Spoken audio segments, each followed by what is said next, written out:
Well, hello, it's Troy Francis coming at you from the wonderful Los Angeles, Venice Beach, Los Angeles, on a very overcast and quite gloomy day. So, what are we here to talk about today? We're going to talk about why modern women do not want average men, okay?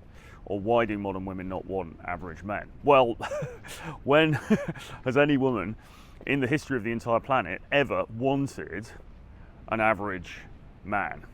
It's not really the stuff that romance novels is made of, is it? It's not really the kind of thing that great rom-coms or great dramas, great movies, great Shakespeare plays are made of. The search for an average man, okay? I mean, it's just not very sexy, really, is it? And unsurprisingly, I don't think women have ever wanted an average guy.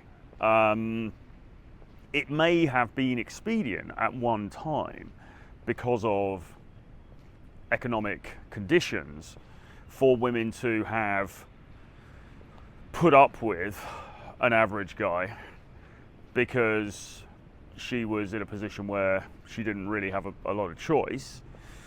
And fortunately, because it's a good thing, times have changed, and that is no longer the case, because obviously women have careers and they have jobs and they earn a lot of money, and they no longer look on men for survival, really, in the way that they used to do, and that is a good thing.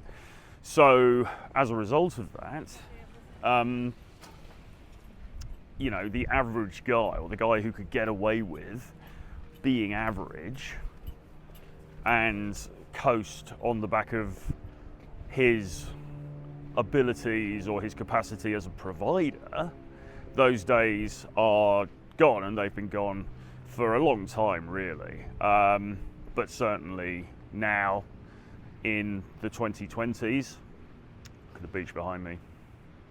Certainly now, in the 2020s, those days are a long way behind us. Okay, so the average guy is out of luck, and this actually is the cause of a lot of wailing and gnashing of teeth on the internet, on social media, because you get a lot of guys who are sort of complaining about this. It's like, no, you know, the average guy just gets overlooked.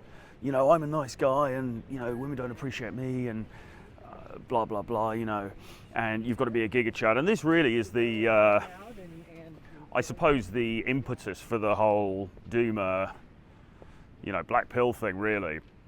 The guys who previously would have regarded themselves as average now feel that they have been priced out of the market entirely. You know, they now have no, it's over, to coin a phrase. There is now no hope for these guys. And the feeling, particularly amongst the sort of younger people who come to this space and who talk about these issues, is that this is a new thing, that this is something that's a product of modern society, and if only things could go back to the way that they were, to the good old days. Well, as I said, it may have been expedient in some cases for women to choose guys who were average as partners because economically that was what they had to do. But even then, I mean, all you have to do is read Shakespeare. I read all of Shakespeare over the pandemic. I mean, obviously I'd read a lot of Shakespeare and seen a lot of Shakespeare performed before that, but I filled in all the gaps over the pandemic, read everything that Shakespeare had written. I'm currently in the process of doing the same thing with Charles Dickens, which has actually been really enjoyable. Both of them, actually, but Dickens I'm reading at the moment. All the books, all the novels that I hadn't read before. Very enjoyable stuff for the most part. But the interesting thing about it is that when you read those texts, what you'll see, and these were books written in the 19th century, in the case of Dickens, what you will see is that women were, even at that time, often dissatisfied with their boring, average, uncharismatic, out of shape, not particularly dashing husbands, or the guys that they were, you know, going to be matched up with. They weren't particularly ecstatic about it then, to be honest. I mean, and in fact, you know, we have an idea perhaps that in the Victorian age, in the United Kingdom, you know, during the reign of Queen Victoria, that women wouldn't really have a choice about who they married. And, you know, in some circumstances that might have been true, but in Dickens, God, right, it's coming down a bit now. In Dickens, what we see is that actually, particularly if the father was sympathetic and kind-hearted, often the woman actually would have a choice about who she married. And if she said to her father, listen, this guy is, you know, you might think it's a good match economically, but the guy's a loser, I don't want to have anything to do with him, the father would often just go along with that, and the loser guy would get kicked to the curb. So even in Victorian times, this is even in the 19th century in the UK, and even going back to Shakespearean times, actually women would express their, you know, dissatisfaction with schlubby guys, and they wouldn't end up with those guys. So men who are quote unquote average have always been on the receiving end of female disapproval, and often, even in history, were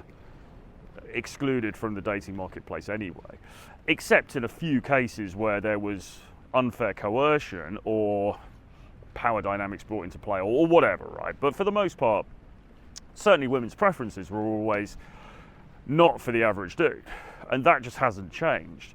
Now, what may have changed is, what has changed is a number of things, like availability of partners, because social media, the dating apps, allows women to select from a much wider range of potential partners, so there's that. There's also just the general changing of attitudes around all of this stuff. Marriage is no longer the default necessarily, and divorce is obviously a lot easier than it used to be. So all of these different factors, both societal and in terms of technology and so on, means that the average guy is even probably more marginalized now than he was before. But the central issue of women not particularly liking average guys, that's always been there. So don't make any mistake about that. You know, don't imagine that thousands of years of hardwired biology have somehow magically changed just because we've got TikTok now. That's not the case.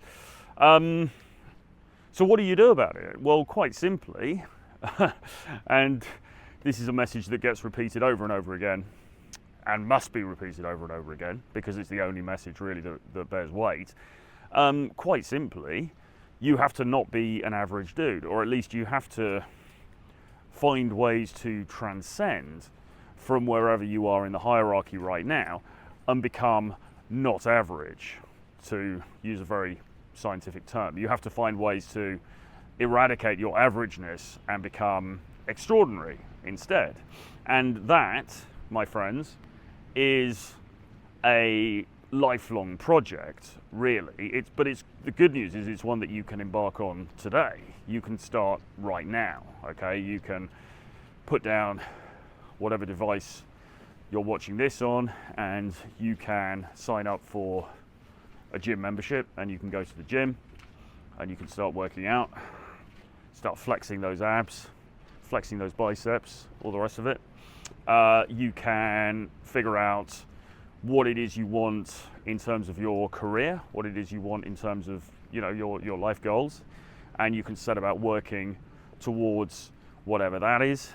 You can improve your finances, you can improve your social skills, you can start to live a more interesting and exciting life, and you can become a more charismatic and compelling and engaging individual. And if you do all those things, and if you continue to work on all of those things moving forward, then you know you're going to be in an increasingly positive position as regards the dating marketplace, okay? So really the key message is that averageness is no longer, I mean, it was never really tolerated anyway, but it's certainly no longer tolerated now. And is that a good thing or a bad thing? Well, I mean, you could argue it's a good thing, right? You could say it's a good thing, because if we are all of us forced to level up, we are all of us forced to examine ourselves in the cold light of reality, as opposed to whatever fantasy world we might want to inhabit about where we are in the hierarchy. It forces us to examine ourselves and to take action, and to take corrective action over a period of time, over the course of our lives. And really, I think that's a good thing. I mean, look, if you're not moving forwards, then you're moving backwards, okay? It's better to be engaged in a program of self-improvement in all of these different areas than not, okay? Now, the other good thing about all of this is that as far as the dating market's concerned, and as I say, you know, I'm in Los Angeles at the moment. We've been out and about in some pretty high-end establishments and stuff over the weekend. It's been a lot of fun. But even here, kind of at the epicenter of Western, you know, decadence or whatever, some of the richest, fanciest people on the planet living in this city, or, you know, having connections in this city, whatever. Even here, actually, the bar isn't really that high in order to get traction socially, okay? In order to go out, have conversations, get contact details, get dates, and so on and so forth. It's absolutely possible. All you need to do is to be somewhat above average. Not even hugely above average. You just need to be somewhat above average, and you need to take action, and you need to have a strategy in place. You need to have an understanding of social dynamics in place. And that's something that I help guys with. I have a program, the Social Attraction System, which addresses exactly this, because you need to have a North Star. You know, you need to have objectives, you need to have a plan in place for how you're going to do this. But basically, it's not really that hard to be just a bit better than the other people around you. And if you can do that, then you're going to be in a good position, even in somewhere like Hollywood. Even in somewhere like Hollywood, where, you know, really we're dealing with the most difficult dating market on the planet, pretty much. Even here, you can transcend. It doesn't mean you're going to be the equal of, you know, that Giga Chad wannabe actor or whatever who's standing next to you in the bar. But you can certainly be better than the net average of guys around you, and you can certainly take more action, and you can certainly be more engaging and charismatic and compelling than those people. And just by doing that, you know, things are going to open out for you. They really are, in terms of dating, in terms of socializing, and really all aspects of your life.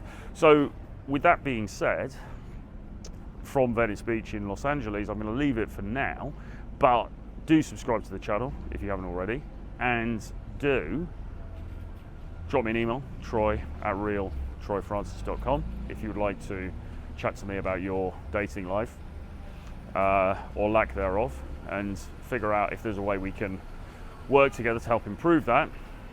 Or you can book a call with me on the Calendly link below. So have a look at that and do that now. And support the channel also on Patreon. It's only $5 per month, and you get to help support this wonderful content, ask questions for the videos, so on and so forth. So with that, hope you enjoyed the video. Put your comments below. I'll see you again very soon. Bye-bye.